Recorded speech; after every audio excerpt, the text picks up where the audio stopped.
સુરત શહેરમાં પીએમ આવાસ અને મુખ્યમંત્રી આવાસ અંતર્ગત હજારો લોકોને આવાસ ફાળવવામાં આવ્યા છે। ઘણા વર્ષોથી ગરીબ અને મધ્યમ વર્ગના લોકોને આ આવાસ આપવામાં આવ્યા છે, પરંતુ ગેરકાયદેસર રીતે આ આવાસના માલિકો દ્વારા અન્ય કોઈને ભાડેથી આપી દેવાની ફરિયાદો પણ સામે આવી રહી છે। સુરત શહેરમાં પીએમ આવાસ અને મુખ્યમંત્રી આવાસ અંતર્ગત હજારો લોકોને આવાસ ફાળવવામાં આવ્યા છે, પરંતુ ઘણા વર્ષોથી ગરીબ અને મધ્યમ વર્ગના લોકોને આવાસ આપવામાં આવ્યા છે, પરંતુ ગેરકાયદેસર રીતે આવાસના માલિકો દ્વારા અન્ય કોઈને ભાડેથી આપી દેવાની ફરિયાદ પણ સામે આવી રહી છે, જેને લઈને સ્ટેન્ડિંગ કમિટીના ચેરમેન દ્વારા જે વિસ્તારની અંદર યોજનાનો ગેરલાભ ઉઠાવી રહ્યા હોય તેની યાદી બનાવવાની સૂચના આપવામાં આવી છે। રાજ્ય સરકાર અને કેન્દ્ર સરકાર દ્વારા ગરીબ અને મધ્યમ વર્ગના લોકોને આવાસ મળી રહે તેને માટે કરોડો રૂપિયા ફાળવવામાં આવતા હોય છે, અને નજીવી રકમમાં આવાસ લોકોને મળી રહી તેની વિવિધ યોજના છે, જે અંતર્ગત લોકોને આવાસ ફાળવી દેવામાં આવ્યા છે, પરંતુ કેટલાક લોકો જરૂરિયાત વગરના હોવા છતાં પણ આવાસ ઇન કેન પ્રકારે મેળવી લેતા હોય છે અને તેઓ ભાડેથી આપી દેતા હોય છે। સ્થાયી સમિતિના ચેરમેન આ બાબતે ફરિયાદ કરતા તેમણે તમામ ઝોનના ગેરકાયદેસર સરકારી આવાસોને ભાડેથી આપીને રૂપિયા કમાવાનો ધંધો બનાવી લીધા હોય તેવા લોકોને શોધી કાઢવા માટેની સૂચના આપી છે।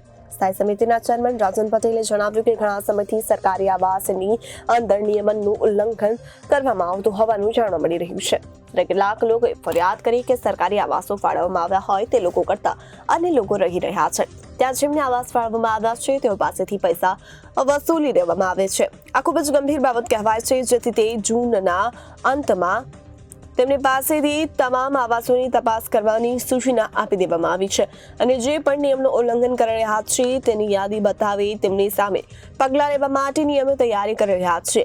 ત્યારે આવનાર સ્ટેન્ડિંગ કમિટીના બેઠકમાં રિપોર્ટ અધિકારીઓ દ્વારા રજૂ કરવામાં આવશે, ત્યારબાદ અમે પગલાં લઈશું। જી આવાસમાં જે ભાડે આપવામાં આવેલા છે એ બાબતે કેવી રીતની કાર્યવાહી કરેલી છે અને કેટલા ભાડે તપાસમાં સામેલ?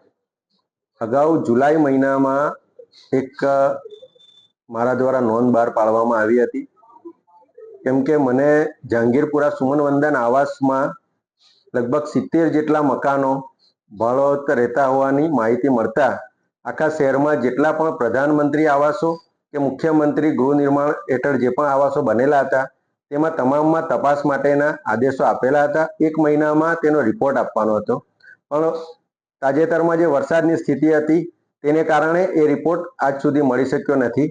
તો આગામી સ્થાયી સમિતિમાં તમામ ઝોનમાંથી આ અંગેનો વિસ્તૃત અહેવાલ સ્થાયી સમિતિ સમક્ષ રજૂ કરવા માટેનો આજે નોંધ પાઠવી છે। કેટલા આવાસ છે આખા શહેરમાં? પ્રધાનમંત્રી અને મુખ્યમંત્રી હેઠળ તો ઘણા આવાસો છે, ઘણા આવાસો એવા છે જે 7 વર્ષની ક્રાઇટેરિયાની ઉપર નીકળી જાય છે, પણ એટલા માટે આપણે વિસ્તૃત અહેવાલ માંગ્યો છે કે જે આવાસો તાજેતરમાં ફળવાયેલા હોય તે કોઈ પણ હિસાબે ભાડેથી આપી શકાય નહીં અને વેચી પણ શકાય નહીં। આપને ફરિયાદમાં કેટલા આવ્યા? મારી ફરિયાદમાં પહેલા 70 જેટલા આવાસો ભાડેથી અપાયા હોય તેવું બહાર આવેલું હતું। સર, કઈ રીતે હવે કાર્યવાહી કરશો? તમે આનો રિપોર્ટ આવવા દો એટલે આગળની કાર્યવાહી કરીશું, કારણ કે આ જે મકાનો છે તે છેવાડાના નાગરિકોને ઘર મળી શકે અને જેનું ઘર નથી તેને ઘરનું ઘર મળે તે માટે પ્રધાનમંત્રી મોદી સાહેબે આ આવાસ યોજના શરૂ કરી। Reporter Arvind Rathod, Janadesh News, Surat.